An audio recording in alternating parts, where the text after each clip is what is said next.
Patricia, after 19 years, we're consolidating leadership, Brent said while checking his phone. Clean out your office today. I sat across from him, absorbing the impact of his words while he continued scrolling through his messages. The corner office that had witnessed countless million-dollar decisions now felt sterile and cold. 19 years of service dismissed during a casual lunch-hour meeting. I understand, I replied, my voice steady despite the shock rippling through me. Thank you for the opportunity to have served Drexler Capital all these years. Brent finally looked up, seeming almost surprised by my composure.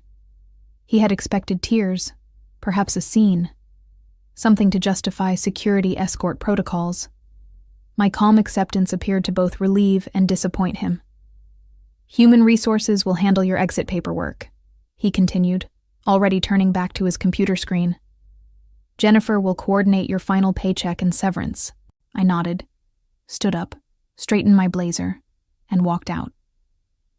The glass door closed behind me with a soft click that somehow felt more final than a slam. My name is Patricia Long. At 58 years old, I've dedicated nearly 2 decades of my life to Drexler Capital in Minneapolis, Minnesota, building their regulatory compliance infrastructure from nothing. I created the proprietary reporting system that has kept us in perfect standing with the Securities and Exchange Commission for 15 consecutive audits.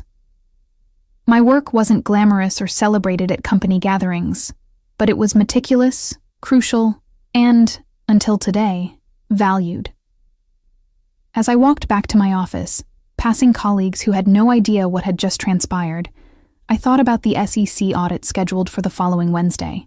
For 5 months, I had been preparing the necessary documentation, running the complex algorithms that generated our compliance reports, and arranging the data that would demonstrate our adherence to federal regulations. I reached my office and closed the door, leaning against it for a moment. On my desk sat the preliminary audit materials, a stack of annotated printouts only I fully understood. My computer contained the only complete map of our reporting system architecture. My password-protected drives held the verification codes required to certify our final submission. And now I had until 5 p.m. to pack my things and leave. I looked at my calendar, where next week's SEC audit was highlighted in red. 5 business days away. I didn't smile. I didn't need to.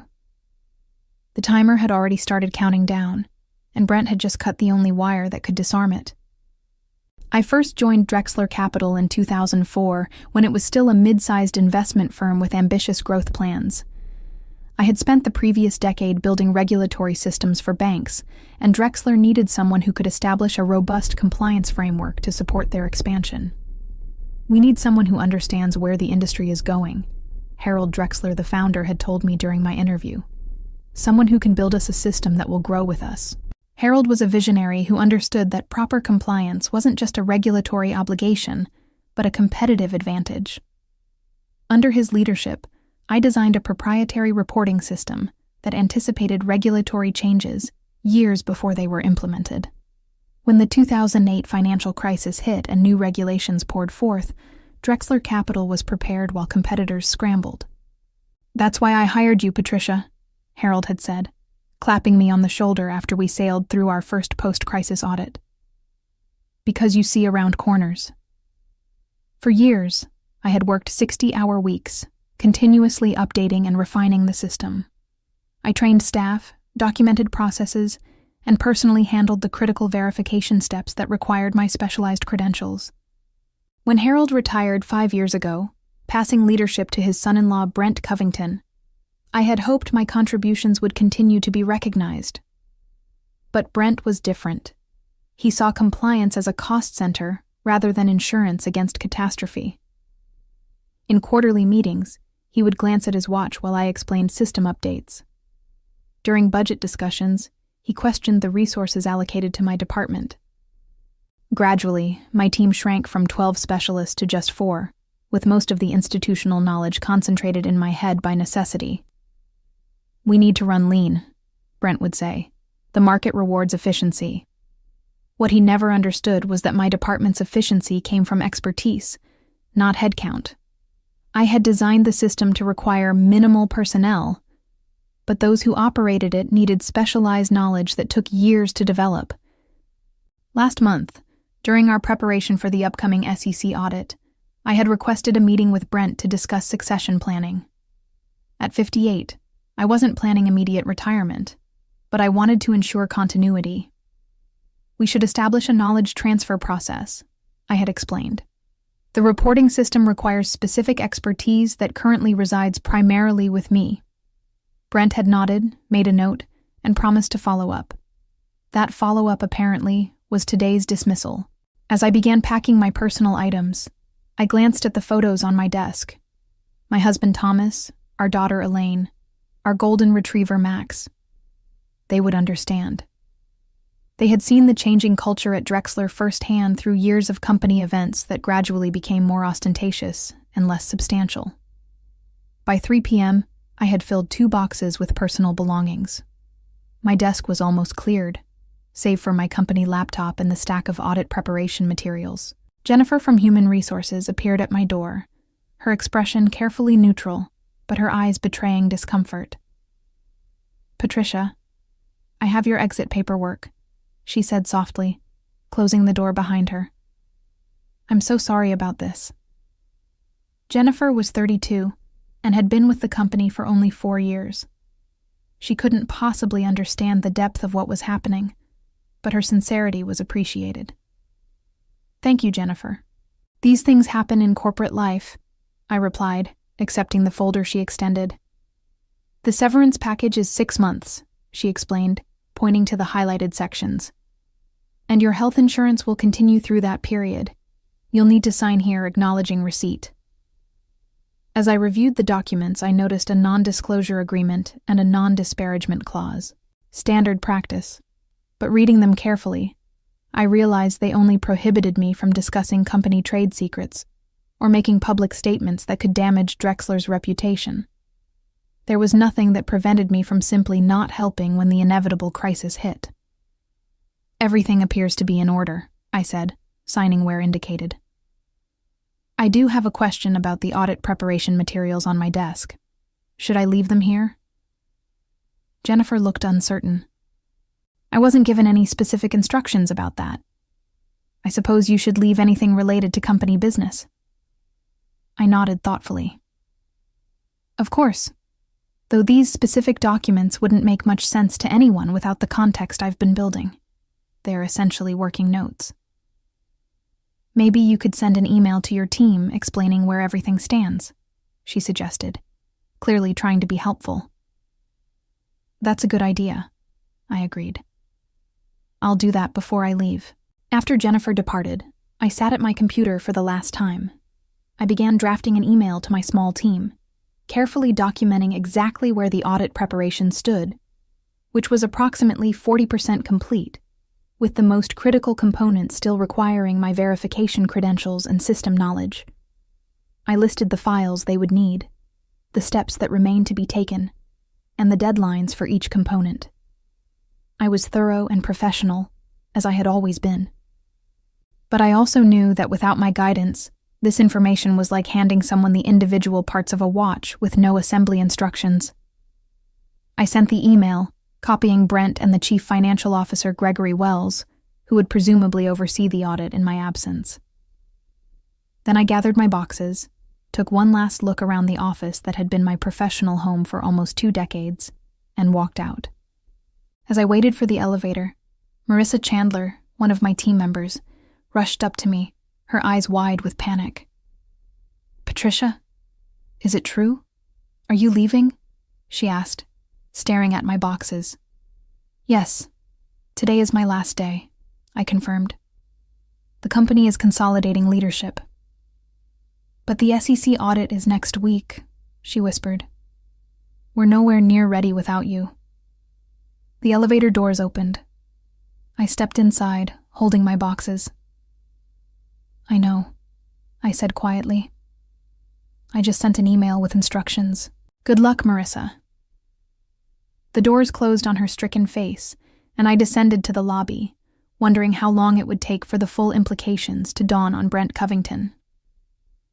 Thursday morning, I awoke at 6 a.m. out of habit.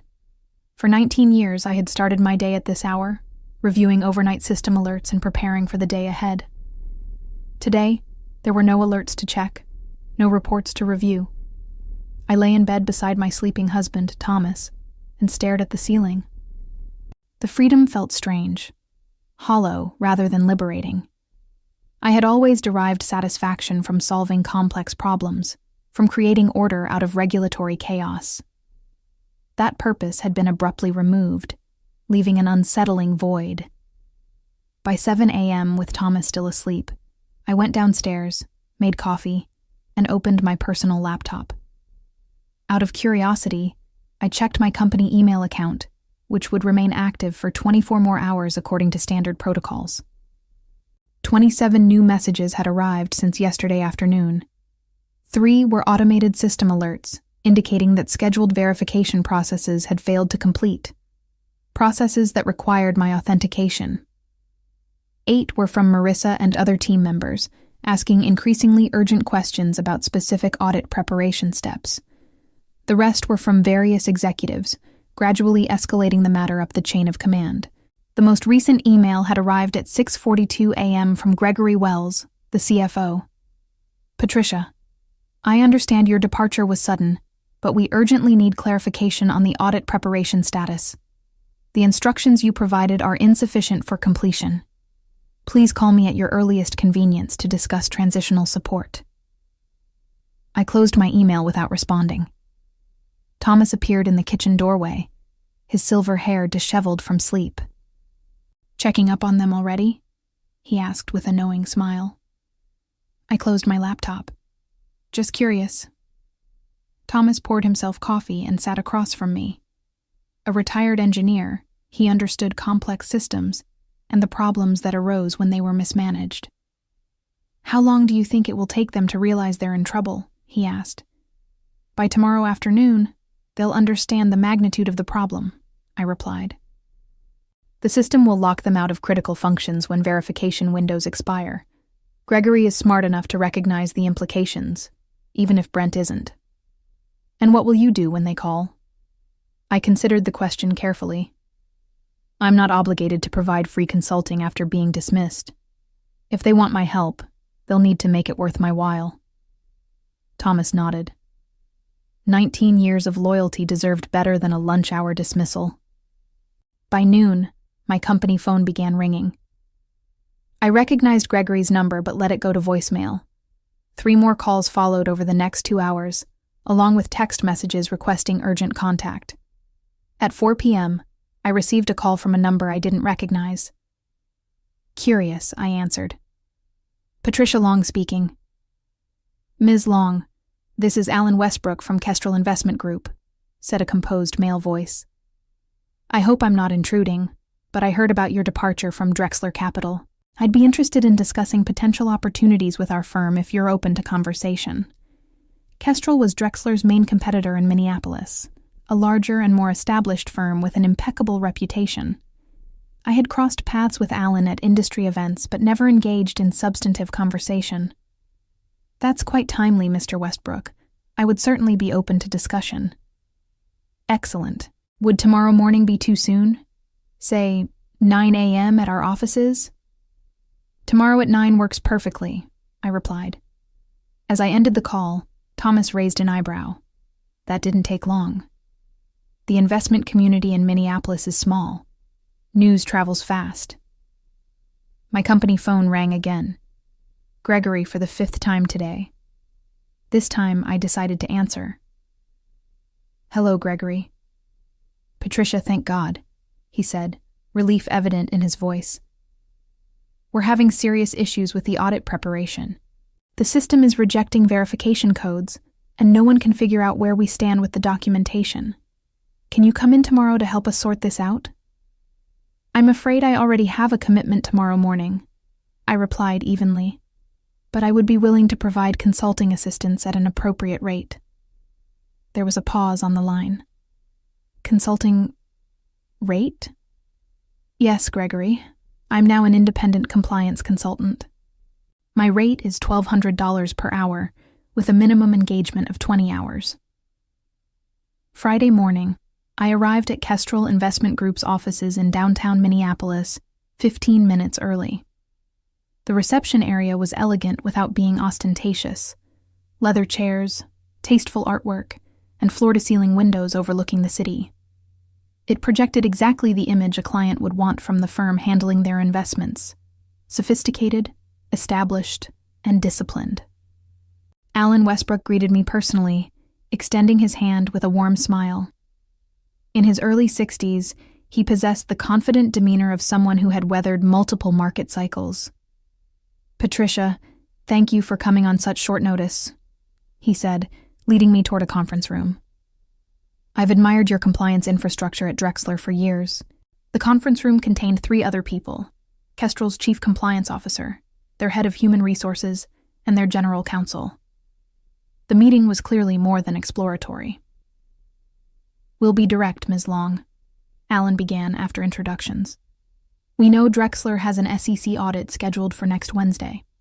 We also know that you built their compliance reporting system and were solely responsible for critical verification processes. Their dismissal of you 5 days before a major audit suggests either remarkable confidence or remarkable foolishness." I maintained my professional composure. "I can't comment on Drexler's internal decisions." "Of course," Alan nodded. "What we're interested in is your expertise. Kestrel prides itself on regulatory excellence, and we've been planning to enhance our compliance infrastructure. Your unexpected availability presents an opportunity we'd be remiss to ignore." Their offer was straightforward: a senior position heading compliance technology with a substantial salary increase over what I'd earned at Drexler, plus an attractive benefits package. They wanted me to start immediately as a consultant, transitioning to full employment after 60 days. "We understand you may need time to consider," the HR director said, sliding a folder toward me with the formal offer. "But we're prepared to move quickly if you're interested." I reviewed the documents thoughtfully. The position was excellent, the compensation generous, and the organizational culture seemed to value compliance appropriately. It also positioned me directly in competition with Drexler Capital. "I appreciate the offer and would like to review the details more carefully," I replied. "However, I'm certainly interested in principle." Alan smiled. "Wonderful. Take the weekend to consider. We'd love to have you join us." When I left Kestrel's offices, I checked my phone and found 7 missed calls from Drexler Capital. 3 from Gregory, 2 from Brent himself, and 2 from unknown extensions within the company. There was also an email from Brent with the subject line, "Urgent Consulting Arrangement." I read it while waiting for my car in the parking garage. "Patricia, I understand you've offered consulting services to assist with our upcoming audit. While the rate seems excessive, we recognize the time sensitivity and are prepared to engage your services immediately. Please call me to discuss details." Brent. Just as I finished reading, my phone rang again. Gregory. "Patricia, have you considered our request?" he asked when I answered, his voice tense. "I received Brent's email acknowledging my consulting offer," I replied calmly. "But I should inform you that I've just concluded a meeting with Kestrel Investment Group about a permanent position. They've made a very attractive offer." Gregory's sharp intake of breath was audible. "Patricia, please, we're in a critical situation. The system is generating error messages we don't understand. The audit team arrives in 5 days. I'm aware of the timeline, Gregory. Brent has authorized your consulting rate. Can you start today, right now?" I paused, allowing the moment to breathe. "I have another commitment this afternoon. I could potentially begin Monday morning at 8 a.m. "Monday morning," he repeated, clearly calculating the remaining workdays before the audit. "That leaves us just Monday and Tuesday to prepare." "Yes," I replied simply. "That's correct." By Monday morning, the panic at Drexler Capital had reached fever pitch. Over the weekend, I had received 17 more calls and 15 emails, escalating in urgency. I had responded only to confirm that I would arrive at 8 a.m. Monday as agreed, with a signed consulting contract in hand. Walking into the building felt surreal. The security guard, Roberto, greeted me with confusion. Ms. Long, I thought you left the company. I'm here as a consultant today, Roberto, I explained, showing him the visitor pass Gregory had arranged. Oh, I see. They've been in quite a state since Thursday. Mr. Wells was here until midnight Saturday. The elevator ride to the 14th floor was quiet. I had deliberately arrived carrying nothing but my purse and a thin portfolio containing the consulting agreement. I wore a new suit, charcoal gray with subtle pinstripes, purchased over the weekend specifically for this occasion and for my upcoming meeting with Kestrel on Wednesday. It was important to mark visually that I was no longer an employee but an outside professional. The office was unusually active for 8 a.m. As I walked through the floor toward the conference room where we'd agreed to meet, I saw stressed faces and heard urgent conversations. Marissa spotted me and hurried over. Patricia, thank God. It's a complete disaster. Nothing is working properly. Good morning, Marissa, I replied with professional distance. I understand there are issues with the audit preparation. Her eyes widened slightly at my tone, but before she could respond, Gregory appeared from the conference room. Patricia, thank you for coming. Everyone's waiting inside. The conference room contained Brent, Gregory, the entire compliance team, and 2 IT specialists I recognized. Brent's usual polish was noticeably diminished, his shirt slightly wrinkled, dark circles under his eyes. Let's get started, he said without preamble. We have a critical situation with the SEC audit tomorrow. Wednesday, I corrected calmly. The audit is scheduled for Wednesday at 9 a.m. Tomorrow is Tuesday, Gregory interjected. We essentially have today and tomorrow to prepare. I placed my portfolio on the table and removed the consulting agreement. Before we begin, I'll need this signed and the initial payment processed. 20 hours at $1,200 per hour, for a total of $24,000. Brent's jaw tightened, but he nodded to Gregory, who took the agreement. We'll process this immediately, Gregory assured me. In the meantime, can you help us understand what's happening with the system? I turned to the large monitor on the wall where they had displayed the reporting system dashboard. Red error messages populated nearly every module. What you're seeing is the system protecting itself, I explained. The compliance reporting framework operates on a principle of progressive verification. Each module requires authentication at critical points to ensure data integrity for SEC purposes. When those verifications aren't completed within scheduled windows, the system locks those modules to prevent potentially inaccurate reporting. And you're the only one with authentication credentials, Brent stated flatly. That's correct. As we discussed multiple times over the years, the system was designed with segregated authentication to prevent internal manipulation of compliance data. It's actually a selling point with regulators. It demonstrates our commitment to reporting integrity. The room fell silent as the implications sank in. Without my credentials and expertise, the system would remain locked, and the SEC would arrive to find Drexler Capital unable to produce required compliance documentation. What exactly would happen if we can't provide these reports to the SEC? Asked one of the junior team members. Gregory and Brent exchanged glances. At minimum, substantial fines, Gregory answered. At worst, trading restrictions while we're investigated for compliance failures. I smiled politely. Shall we begin? By Tuesday afternoon, it was clear that even with my assistance, Drexler Capital wouldn't be fully prepared for the audit. We had managed to unlock the system modules and verify about 60% of the required documentation, but critical components remained incomplete. This is normally a 5-week process, I explained to the increasingly tense room. We're attempting to compress it into 2 days. Brent paced behind the conference table, occasionally checking his phone. What are our options at this point? You could request a postponement from the SEC, I suggested. Cite the recent organizational changes as the reason. And telegraph to the regulators that we've disrupted our compliance function right before an audit. Gregory shook his head. That raises more red flags than it solves. Brent stopped pacing. Patricia, what would it take to complete everything by tomorrow morning? I considered the question honestly. Working through the night might get us to 80% completion, but the risk management attestations require board member signatures, and 3 modules need full verification cycles that take at least 12 hours to process properly. So it's impossible, Gregory concluded. Not impossible, I corrected, but beyond the scope of our current consulting agreement, which ends at 5 p.m. today. Brent's expression darkened. You're saying you'll leave at 5 p.m. regardless of our status? I have a prior commitment tomorrow morning, I replied calmly. A final interview with Kestrel Investment Group. The room fell silent again. Everyone present understood what that meant. I was not only leaving them unprepared for their audit, but joining their primary competitor. How much?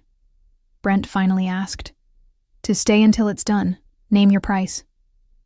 I closed my laptop and gathered my notes methodically before responding. The remaining work would require approximately 30 additional hours of my time, at an emergency rate of $1,800 per hour, given the overnight requirement. That's $54,000, payable immediately. Brent didn't hesitate. Done. Gregory, process the payment right away. I nodded, reopening my laptop. Then I suggest everyone get comfortable. It's going to be a very long night. Wednesday morning arrived with grim faces and empty coffee cups littering the conference room. We had worked through the night, and while we'd made substantial progress, the system was still processing final verifications when the receptionist called to announce that the SEC audit team had arrived. They're early, Gregory muttered, checking his watch. It's only 8:30. Stall them, Brent instructed. Offer coffee, give them the guest Wi-Fi password, whatever it takes. I watched the progress bar on the final verification module. 87% complete. At the current rate, we needed at least another 30 minutes. Should I go welcome them? I asked innocently. As the compliance consultant? Brent's gaze snapped to me. Absolutely not. I don't want them knowing we had to bring you back as a consultant. I nodded understandingly. In that case, you'll need to explain the incomplete modules yourself. The documentation package should include a disclosure about the current status. Gregory looked alarmed. We need to disclose that we're not fully prepared? SEC Regulation 17A4 requires full transparency regarding any compromised compliance processes, I explained. Attempting to conceal the system status would constitute a serious violation. Brent's face flushed red. This is absurd. We paid you $78,000 to fix this situation. You paid me to assist with audit preparation on an emergency basis, I corrected. I've done exactly that. The fact that the system cannot be fully prepared in the time available is a consequence of decisions made before our consulting arrangement began. The verification progress bar reached 91% as voices became audible from the reception area. The SEC team was being escorted to the designated audit room. What do we do now? Gregory asked, desperation evident in his voice. I picked up my belongings and straightened my suit jacket. You tell them the truth. 3 weeks later, I sat in Alan Westbrook's office at Kestrel Investment Group, reviewing the implementation plan for their new compliance reporting infrastructure. My corner office overlooked the Minneapolis skyline, and a nameplate on my desk read, Patricia Long, Senior Vice President, Compliance Technology. Alan entered with a newspaper, smiling as he placed it on my desk. Have you seen today's business section? The headline read, Drexler Capital faces regulatory sanctions following failed SEC audit. The article detailed how the firm had been assessed a $2 million fine and placed under enhanced supervision after significant deficiencies were discovered in their compliance reporting. Trading restrictions had been imposed on certain investment products until remediation was completed. Unfortunate, I commented, pushing the paper aside. Certainly for them, Alan agreed, taking a seat. Though I understand Brent Covington is no longer with the company. That was news to me, though not entirely surprising. The board finally recognized his judgment issues. After a $2 million fine and trading restrictions, I believe they had little choice. The word is that Harold Drexler himself came out of retirement temporarily to stabilize the situation. I felt a twinge of satisfaction at that. Harold had always respected my work and understood its value. Had he still been in charge, I doubt I would have been so unceremoniously dismissed. "How's our new system implementation progressing?" Alan asked, changing the subject. "On schedule. We should have the framework completed within 6 weeks, well before our next audit cycle." "Excellent. The board was extremely impressed with your presentation last week. They've approved the additional budget you requested for specialized staff." As Alan left, I turned back to my computer, where I was drafting job descriptions for the compliance technology team I would be building. Unlike at Drexler, this team would have proper redundancies, thorough documentation, and distributed expertise, measures I had advocated for years but had been denied due to budget constraints. My phone buzzed with a text message from Thomas. "Dinner tonight to celebrate 1 month at the new job?" I smiled and replied affirmatively. Life had taken an unexpected turn, but I had landed on my feet, better than on my feet, actually. My compensation at Kestrel was 40% higher than at Drexler. My role had expanded, and the culture valued regulatory excellence as a competitive advantage rather than a necessary evil. Later that afternoon, I received an email from Harold Drexler himself. "Patricia, I hope this finds you well. I've returned temporarily to address the situation at Drexler Capital, and I wanted to reach out personally. The decisions made regarding your position were short-sighted and have cost the company dearly. While I understand you've moved on to what I hear is an excellent opportunity, I wanted to express my personal regret about how things were handled. Regards, Harold." I appreciated Harold's message but felt no inclination to respond immediately. Perhaps in time the sting of dismissal would fade, but for now I was focused on building something better at Kestrel. The events of the past month had taught me an important lesson. True value isn't always recognized until it's gone. Expertise built over decades cannot be consolidated away without consequences. And sometimes, the most powerful revenge isn't taking action. It's simply stepping aside and allowing reality to deliver its own harsh lessons. As I looked toward the future, I knew that the best response to underappreciation wasn't bitterness, but excellence on a new stage where that excellence would be valued. And that's exactly what I intended to deliver.